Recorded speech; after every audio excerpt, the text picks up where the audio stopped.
rokok dulu biar agak santai.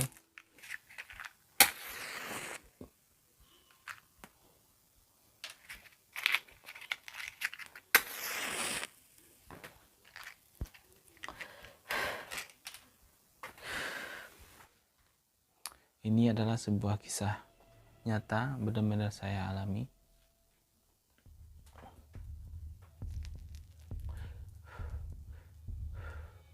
Mudah-mudahan suara saya jelas ya di sana ya. Halo, selamat datang di channel saya, Ajoko Boy. Terima kasih sudah menonton video-video saya. Pada hari ini saya mau menceritakan sebuah kisah tentang diri saya, tentang pengalaman hidup saya, tentang kisah nyata yang saya alami. Hari ini sudah jam tengah malam. Orang rumah sudah pada tidur. Ini cerita saya kuat-kuatkan ya bercerita ya. Kenapa saya sendiri di sini? Ini tepatnya di belakang rumah saya. Lihatnya hari sekitar jam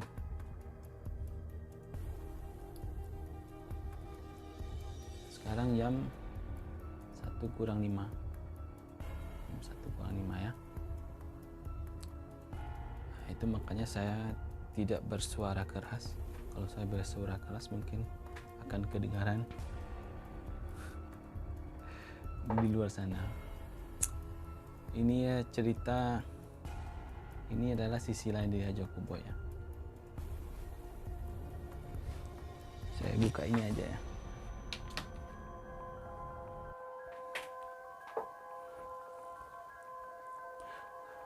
Saya bawa merokok untuk merilekskan diri saya ya, supaya saya cerita saya sendiri agak tegang nih sebenarnya.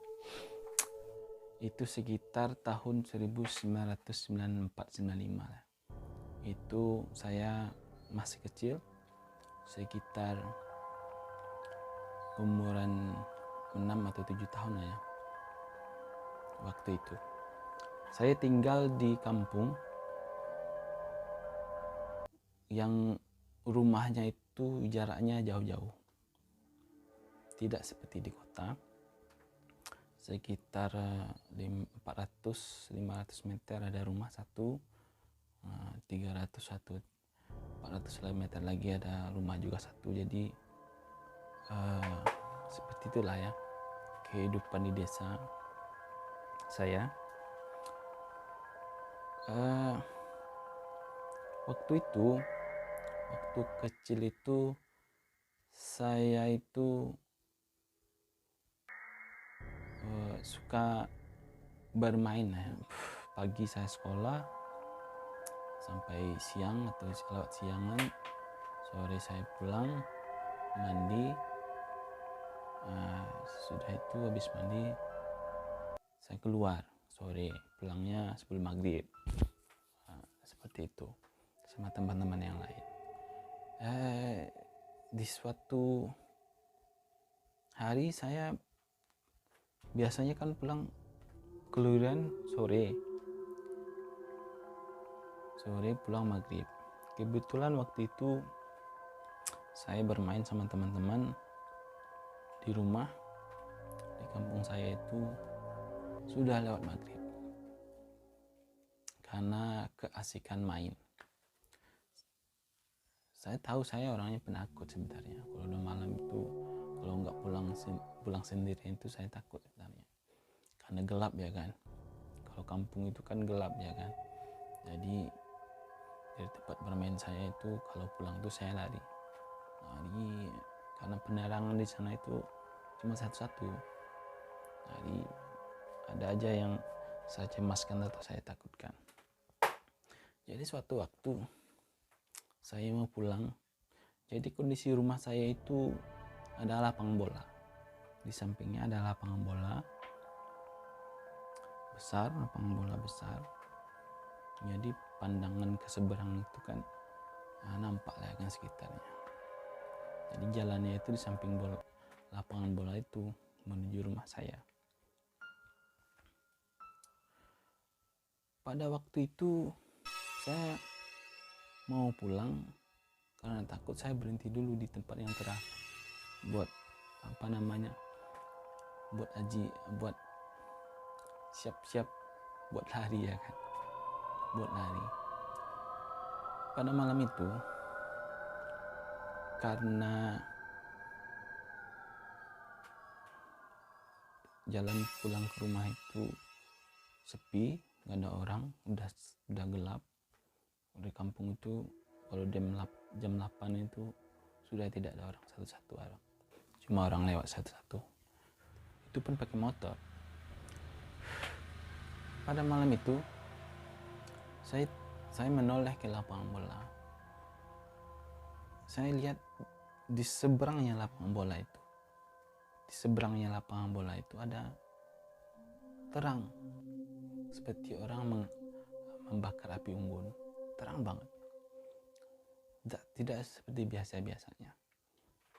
Nah, saya di sebelah lapangan bola itu, seberangan lapangan bola itu, di situ pemakaman lama, bersih sampai sekarang saya pulang ke kampung itu masih bersih, masih ada pohon bambu, pohon batang durian di sana, terawat lah ya kan, bersih.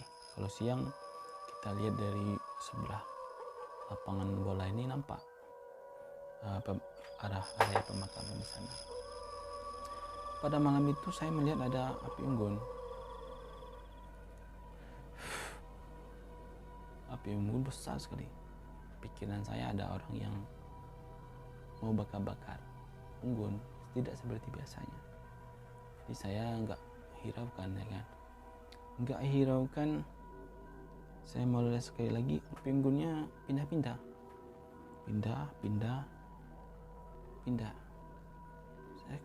Saya kepikiran, api unggunnya kok bisa pindah-pindah? Biasanya itu api unggunnya satu ya kan, tapi api unggunnya pindah, mengecil. Karena saya terus memperhatikan di seberangan lapangan itu, saya perhatikan lama-lama apinya bergerak, loncat-loncat. Saya lihat betul itu, apinya itu ada di kepala. Kebayang ya kan?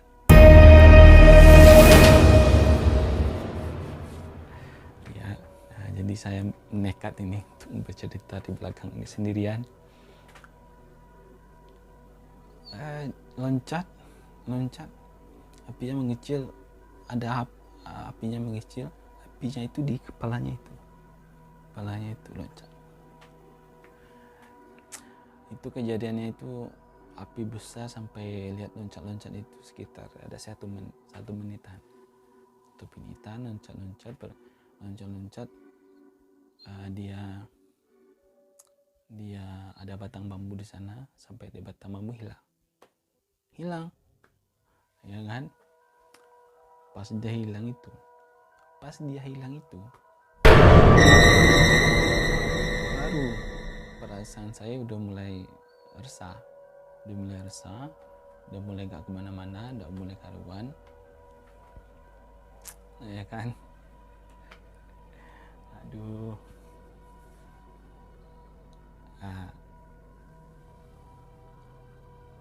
Waktu itu pas dia menghilang itu saya sudah pasang kaki 1000, udah tancap lari dari tempat saya melihat itu sampai rumah saya itu ada sekitar 200 meteran lah ya.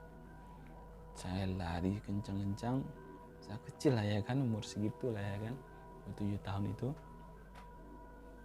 Saya lari, saya sendirian soalnya, jadi perasaan ada sesuatu lah ya, makanya saya mau menoleh ke belakang terus, kira anak saya yang datang. Saya lari paling 1000, nggak tahu apa itu, gelap sekali, nggak pakai penerangan apapun, hanya lurus saja saya lari sekencang-kencang mungkin, lari sampai di rumah. di pintu rumah itu lapangan bola itu kelihatan ya, dari tempat saya tadi ngeliat sampai rumah saya itu lapangan bola itu masih kelihatan.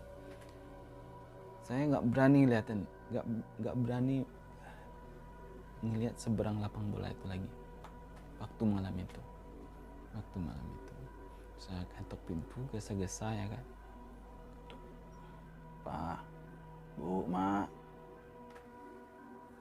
kira dibukain. Saya buru-buru masuk, ditanyain sama orang tua saya, kenapa? Bilang enggak, waktu itu saya nggak berani cerita. Besoknya saya cerita sama orang tua saya. Seperti itu. Jadi besoknya selama seminggu saya kepikiran itu terus. Masalahnya itu pertama kali saya melihat yang seperti itulah ya, yang seperti itu. Akhirnya saya lihat sendiri. Sekarang